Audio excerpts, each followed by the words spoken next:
Ladies and gentlemen, it's William Bellamy. I'm back.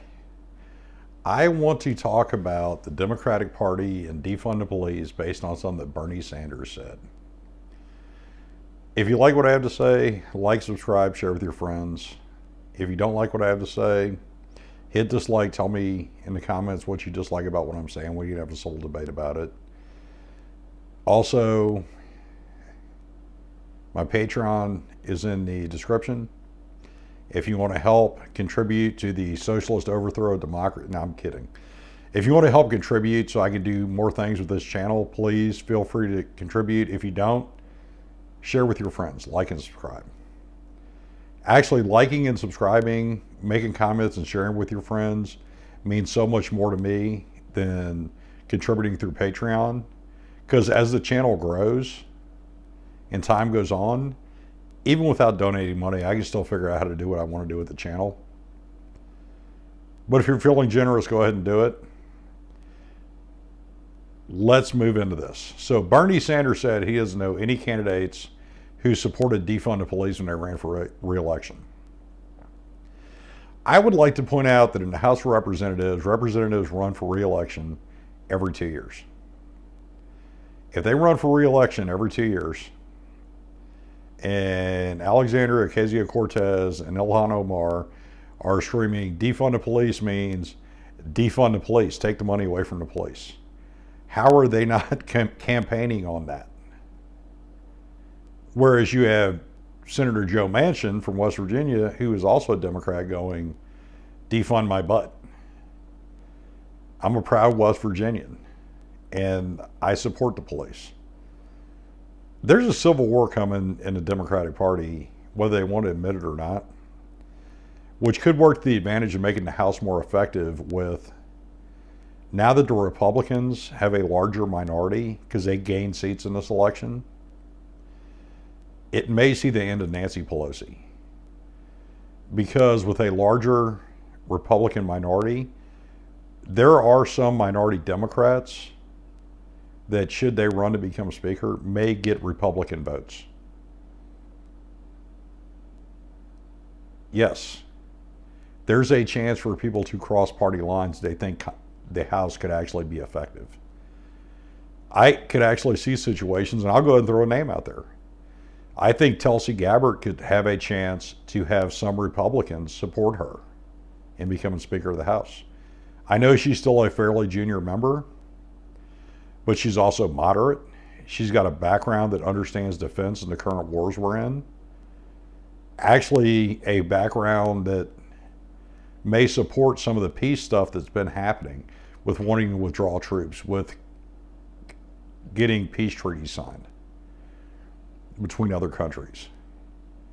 I think the House could become a place where things actually get done again, as opposed to the last few years where they can't even do the budget, which is their basic job. Now, my original feeling about that is vote them out. If they're an incumbent, vote them out. If they haven't been able to do it, vote them out. But Bill, we'll get people that don't understand what they're doing. But is that any worse than what we have now? No, it's not.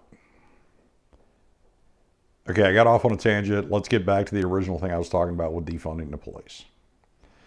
So there's an article that I have in the description from the ACLU that talks about how overfunded the police are and how defunding the police could actually create a better situation. Now, to a point, that could be true if that money was spent the right way, and that is on effective mental health care and effective drug rehabilitation.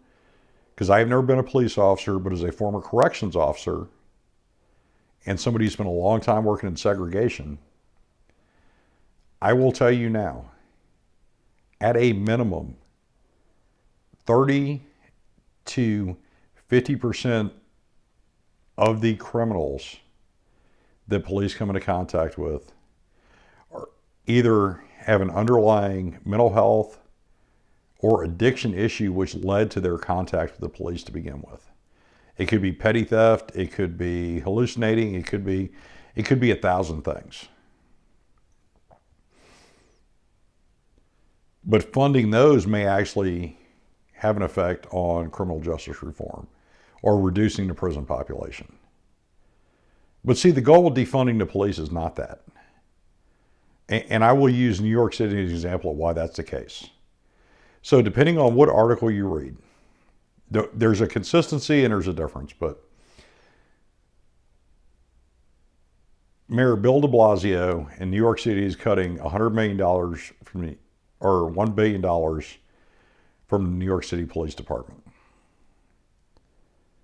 Now, depending on what article you read, $500 million is going to work on critical things for the city of New York. Education comes up in that list of critical things, which I'm okay with that.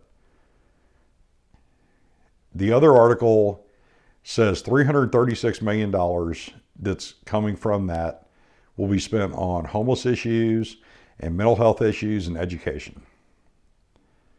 And that's great. But that's over $600 million they're taking away from the police force. Where's it going? Or in the other article, that's $500 million. It is not going to address the issues that they're complaining about with the police.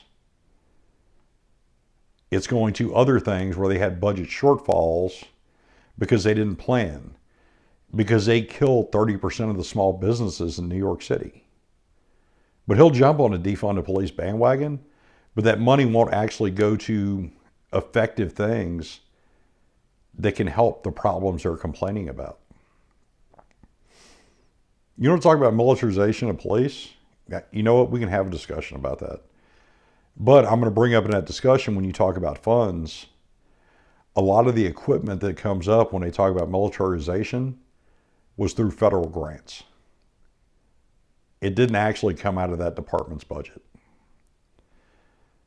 But with defunding the police, if you're going to take money away from the police and you want to create more effective mental health programs, then you have to fund them. And funding them means I take $1 away from my police department and I put $1 into mental health, or I put 33 cents into mental health, 33 cents into drug rehabilitation, 33% into education. And yeah, we can have a debate about that, and maybe you'll make me rethink it. But that's not what they're doing. New York City is defunding their police department by $1 billion, and they're taking half to almost 3/4 of that and putting it somewhere else where they didn't plan for. I don't know, maybe $2 million for the mayor's wife's budget for staff, because she's got to have her hair did. Now, with that, oh wait, I just saw a report today that shootings are up in New York City by 100%. These cities that are talking about defunding the police, Portland, New York City, Minneapolis has voted to defund the police. Violent crime is going up. Minneapolis is another great example. If you go to my original Defund the Police video, there's a city council meeting where they're complaining about police are not responding fast enough to things that are going on. Well, I think the Detroit chief of police summed it up perfectly. Those officers are not responding because they don't feel supported. Those officers are looking for jobs in other places. And although I've never been a police officer, I have been a corrections officer, I've been in the Army, and I will tell you my opinion, if I was an officer in Minneapolis right now, I would be looking for jobs in other places. I would be looking for suburbs that pay well and support their police. And if I was a police chief or a sheriff in one of these smaller areas that could afford to hire these officers, I would look at it as, yeah, I know why he's leaving. He has no support. He may get laid off anyway. But he's so much better trained than I can afford to train my officers. So there's the benefit to smaller communities. These officers from places like Portland and Minneapolis and New York City and Los Angeles, they're very well trained. Extremely well trained. But now these smaller communities will be able to hire them, which will give these smaller communities more effective law enforcement. And it allows this law enforcement officer who dedicates himself to protecting and serving the citizens of this country to still make a decent living and still support his family and go to someplace where he's supported. And in Minneapolis, that single mom that can't afford to move, that family that's barely making it, living paycheck to paycheck, that's hoping now that the election's over, there'll be another stimulus check so Christmas will be good. Yeah, they can't own a gun. Their police officers are getting fired. But the city council has private security. And I will tell you, as a veteran who's looked into private security pays really well. The only way a job could pay that well is if it's expensive. But that single mom or that family that's barely making it, they can't afford private security. They can't own a handgun.